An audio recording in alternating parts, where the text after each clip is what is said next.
limang babae, pagpipilian niya, yung hindi niya nagustuhan, bibigyan niya ng tip, then maiwan yung napili niya. No? And it did not happen once, it did not happen twice. Marami po.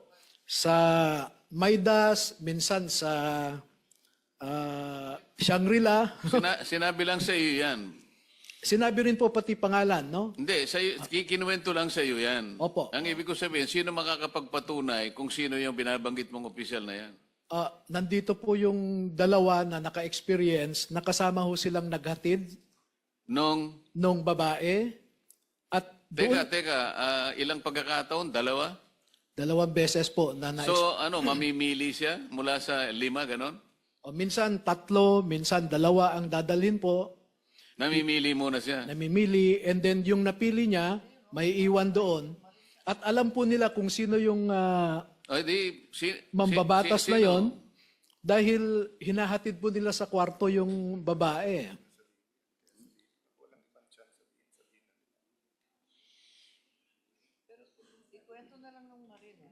Yung siguro kung sino na lang nakakaalam kasi sinabi lang sa iyo, mahirap naman 'yon. Baka mamaya mabanggit mo hindi naman totoo. Yung magtapat na lang yung talagang nakakita ng sinasabi mo at patunayan po ninyo na ang sinasabi ni Attorney Baligod ay totoo.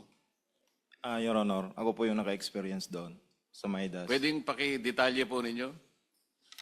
Your Honor, unang dumating po yung VIP. Sino po yung VIP? Si Senator Erwin Tulfo, Your Honor. Tapos po, maya-maya dumating din po yung 2 babae. Inakyat po namin doon sa president. Akala ko 3 pinagpipilian, pinakamababa, 5. 2 lang pala.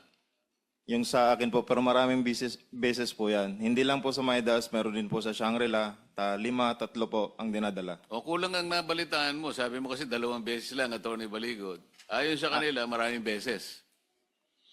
Saan lugar? Yung na-experience ko po sa Shangri-La po at saka sa Maidas po. O sino pa sa inyo? Meron pa sa... Sa akin, Your Honor, as a Team EAC, namomonitor ko rin, Your Honor. Kasi nandyan lang kami sa paligid, saka sa Viber chat namin, na nandyan na, dumating na sa lobby yung babae, i-guide nyo na. Ganun lang po yung experience ko po. Ganon din yung pangalan ng binanggit ng kasama mo? Kapareho rin? Yes, Your Honor. Okay.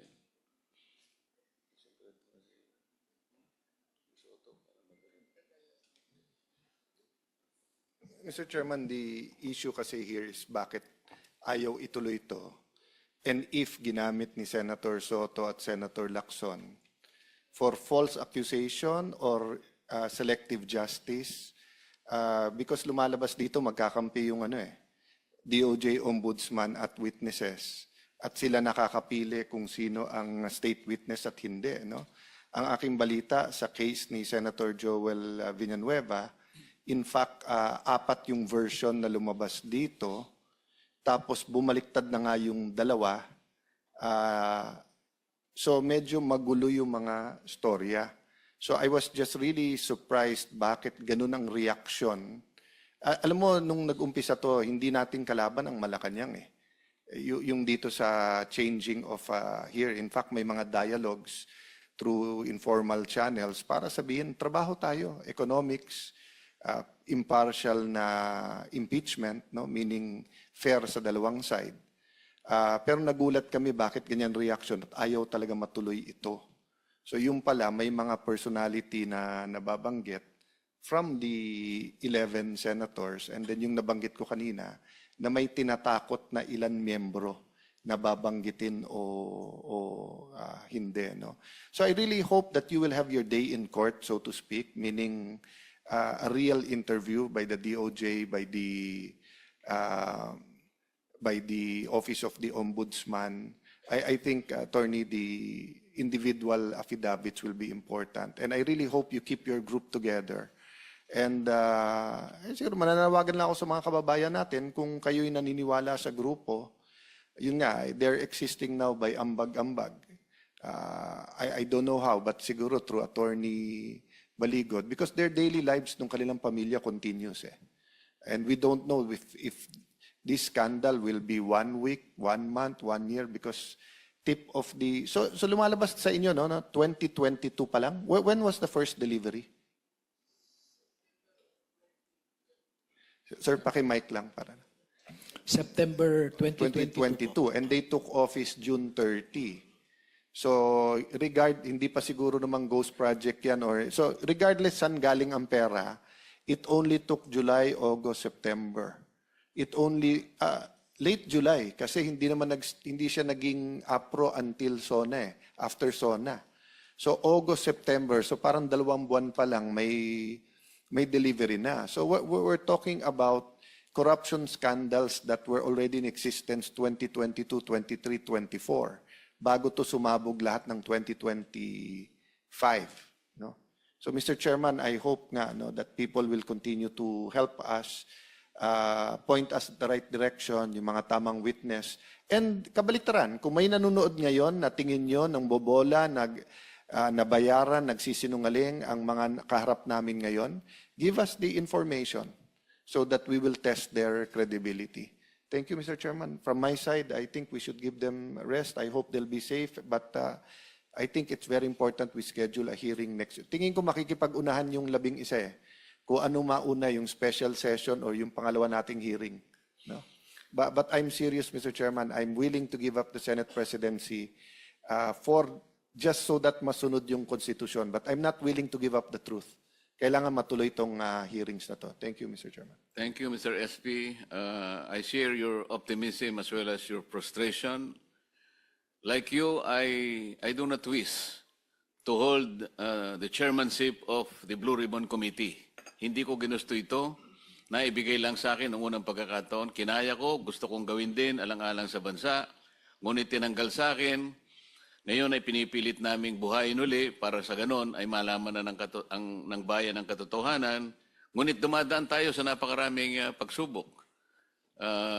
Ito nga yung aming pinakikiusap. Sino man ang gustong humawak ng responsibilidad na ito, okay lang po sa amin. Basta't sana magkaroon lamang sila ng kaseryosohan sa pananagutan na gawin natin ito alang-alang sa ating bansa. Hindi alang-alang sa pansariling interes sapagkat mga pangalan pala nila ang nababanggit dito sa maraming pahina ng inyong pinagsamang salaysay. Kaya pala ang ginagawa nila ay imbes na ituloy, ay ayaw nilang ituloy. Kaya hindi po natin alam kung ito na yung huli nating pagdinig o maaari pa tayong magkaroon ng pagdinig. Depende po kung may pagtatagumpay nila ang kanilang layunin na talagang takpan na, putulin na, bigyan na ng katapusan ang pagdinig na ito. Julien Baronda, Townhouse. Ace Barbers, Townhouse. Ching Bernos, House of Representatives. Arlene Brosas, House of Representatives, Townhouse. Franz Castro, House of Representatives, Townhouse. Joel Chua, House of Representatives. Manix Delipe, House of Representatives. Ito nga, si Laila de Lima, Townhouse din niya kinuha. Dan Fernandez, House of Representatives, Townhouse. Janet Garin, House of Representatives, Townhouse. Dong Gonzales, Townhouse. J. Kong Hun, House of Representatives at Townhouse. Jerbil Luistro, House of Representatives. Raul Manuel, House of Representatives and Townhouse. Ito yung mga makabayan group na sinasabi ni Senate President kanina eh. Raul Manuel, Franz Castro, Arlene Brosas. Ito yung makabayan block. Na kapag nagsasalita sila sa House of Representatives, matagal ko po silang nakasama roon eh. Wala nang ginawang mabuti ang gobyerno. Palagi sila na nang mabuti. Na parang sila, ay ngayon pala, di ko sinasabing totoo lahat ito, kaya kayo nandito para patibayan ninyo, para tindigan ninyo na totoo lahat ang sinabi nyo rito. Sandro Marcos, Forbes Park, Paulo Ortega, House of Representatives, Joseph Paduano, House of Representatives, Townhouse. Stella Kimbo, House of Representatives, Townhouse and Residence. J.J. Suarez, House of Representatives. Erwin Tulfo, ayun, Green Hills, House of Representatives. Itong lahat po ng binanggit ninyo na mga ngayon ay naglilingkod na miyembro ng House of Representatives, yung iba naman ay wala na, kailangang mapatibayan natin sa pagitan ng inyong individual o sama-samang paglalahad na tama lahat na sila ay nakatanggap sa iba't ibang paraan at iba't ibang lugar ng salapi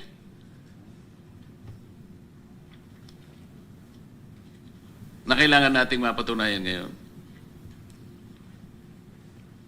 Sino gusto magsimula? Kailangan mapatibayan natin lahat ito.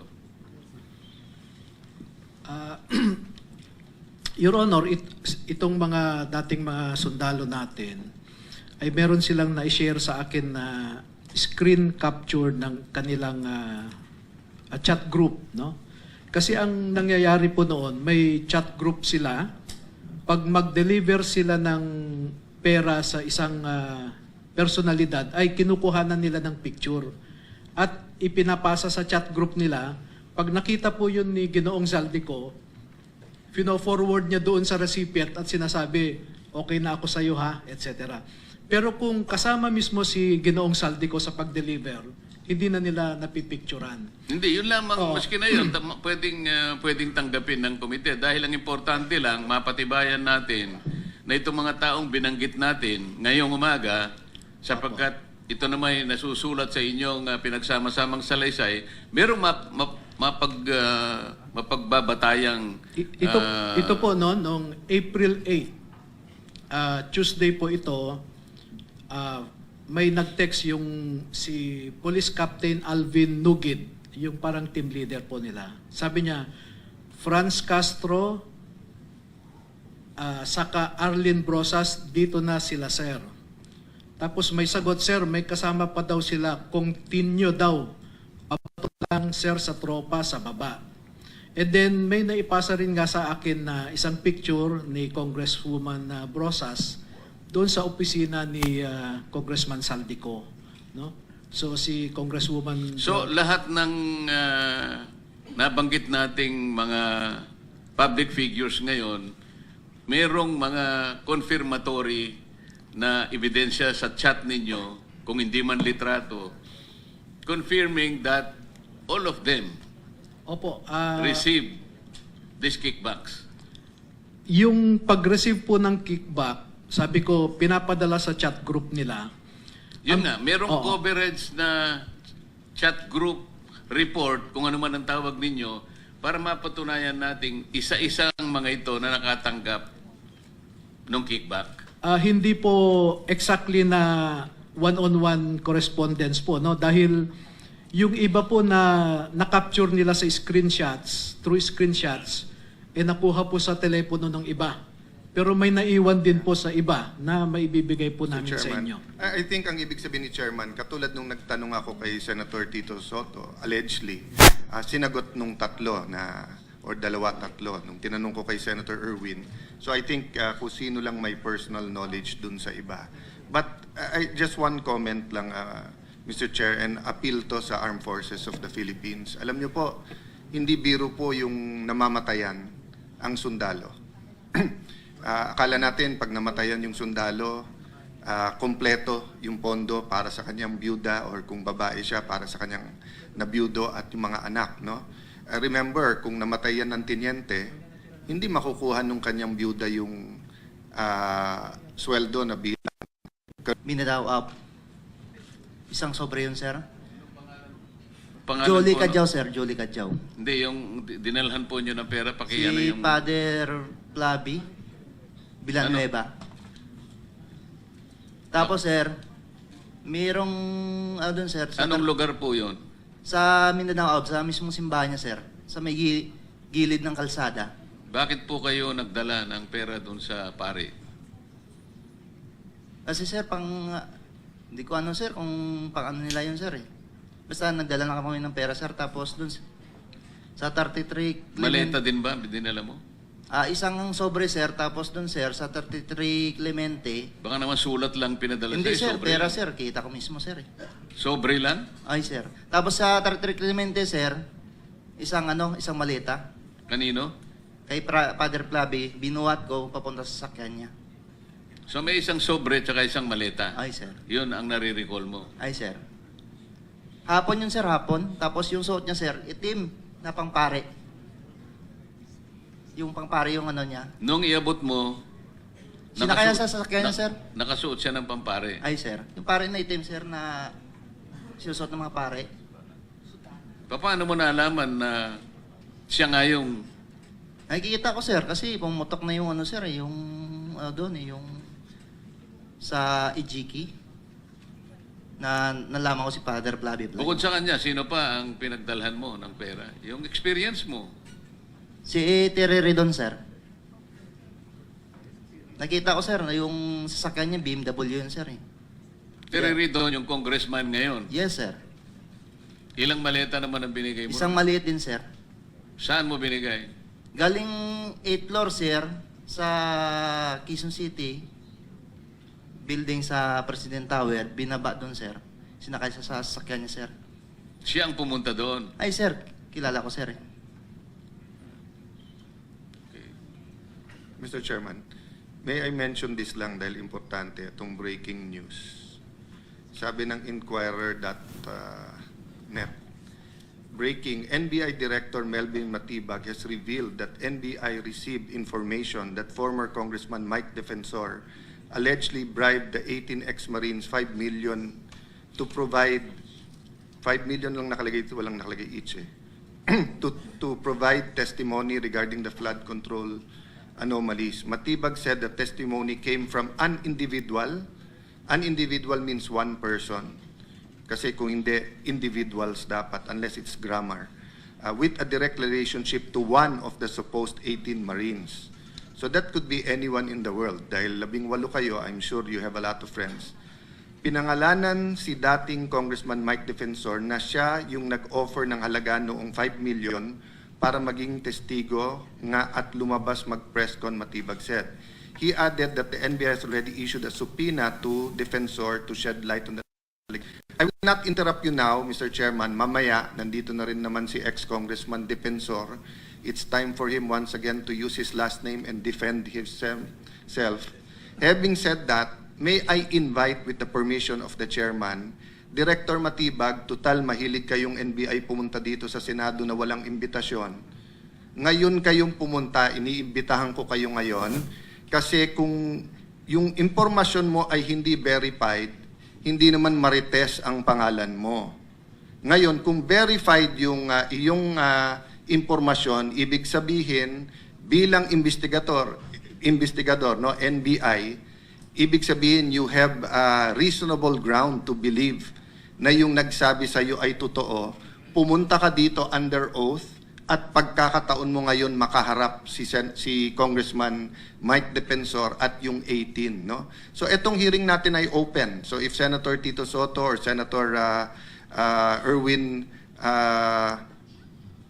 Tulfo, ika nga ni Raffy Tulfo, kung ikaw ay matapang, pumunta ka dito. Pag ikaw naman pumunta dito, ikaw ay uto-uto. Pero open po tong hearing na to. But especially now to NBI Director Melvin Matibag. Pumunta ka dito, Director, kasi ako, interesado talaga ako kung nagsisinungaling tong 18 ito. Pati si kumpanyero Tony Levy, kasi napakalaking disservice to sa ating bansa kung gawa-gawa to or kung may dagdag bawas kayo sa testimony nyo. Pero napakabigat ng testimony nyo kung sasabihin nyo ang pinakamalaking sindikato sa ating bansa ay mismong gobyerno. So one of the two has to be the truth. That's why Director Matibag, hindi pa naman kami matatapos. Imbitado ka ngayon or kung sino yung agent mo na nagkwento sa'yo. Pumunta ka dito para harapan tayo, magkaalaman po tayo. Thank you, Mr. Chairman.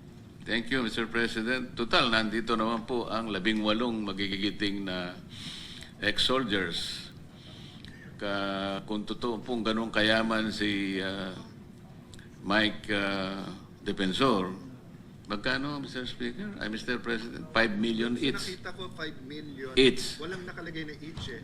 Ah, Sa nakita ko 5 million lang, walang each. Pero meron din finorward si Senator Amy na inquiry. so kayo po ngayon ay narinig po ninyo Sa'yo ba?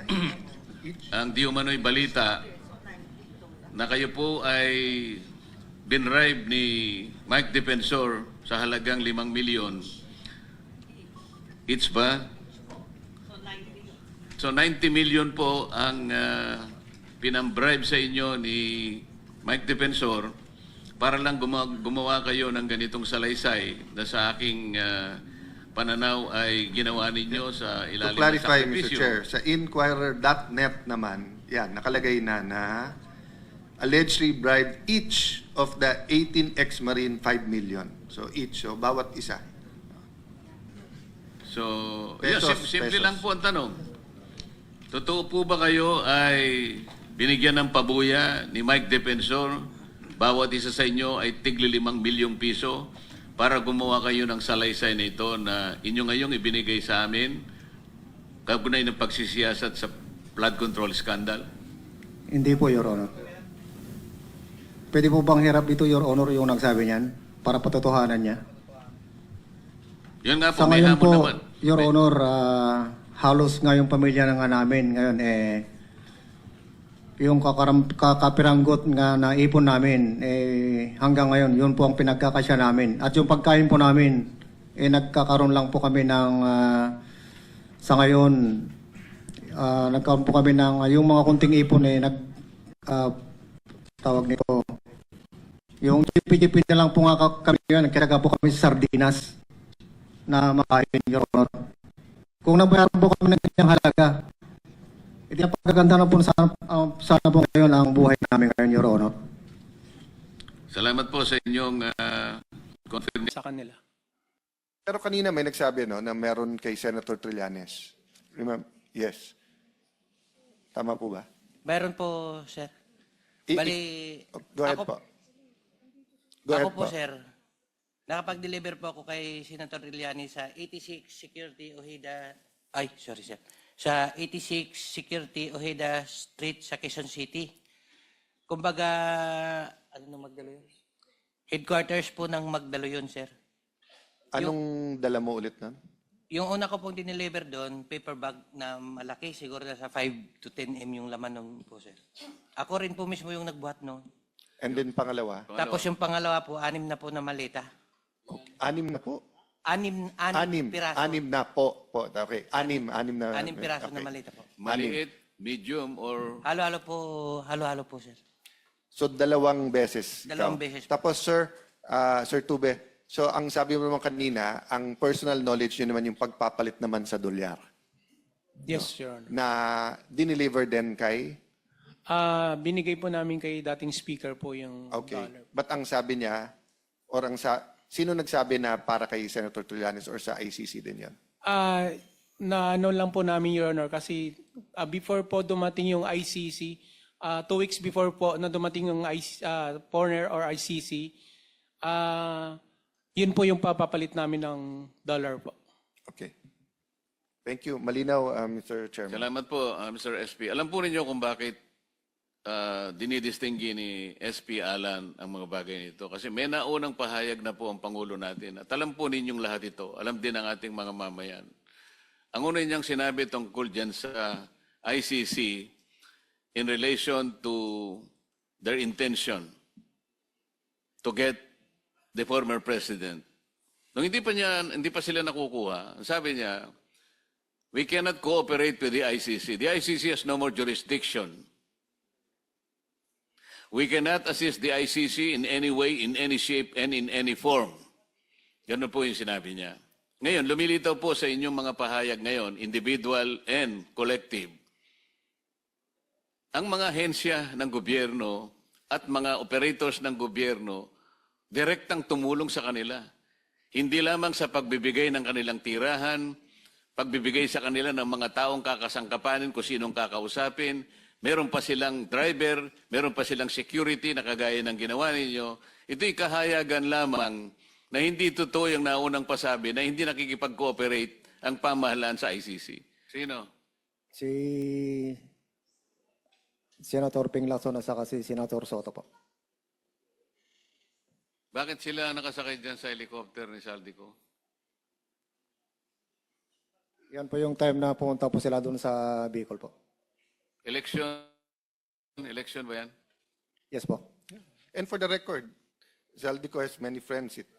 Everyone has friends at Chopper. No? Yung context nito ay may testimony na naghatid ng pera sa opisina mismo ni Senator Tito Soto. No? So ang context nito ay magkakilala at magkaibigan din sila. Mr. Chairman, just a last manifestation. Sumagot na po si NBI Director Melvin Matibag, I will wait for the subpoena. Hihintayin daw niya na isubpoena tayo. This is a very simple matter kasi hindi tama ng NBI Director kung may raw data. Anyone can say, I mean, pwede ko i-chismis na si Marcoleta na bayaran dito. Di ba? Does that mean that you will announce it? Di ba? Senator Marcoleta can say, si Cayetano, ganito, ganyan-ganyan. No? But to come from the NBI Director while we are hearing is alarming. That's why I invited him here. You don't need a subpoena to come here and just tell us plainly, di ba? Na eto, that's why I believed it dahil nasabi ko. Unless nga marites lang yung pakay. So I'll put that on the record, Mr. Chairman, because this is a serious matter. I don't know what is more serious than this matter except for the economy during this time. So I hope we'll all take this seriously at hindi mangbaboy yung mga ibang institusyon. Kaya nabababoy din yung kanilang institusyon. Thank you for your time, Mr. Chairman, and thank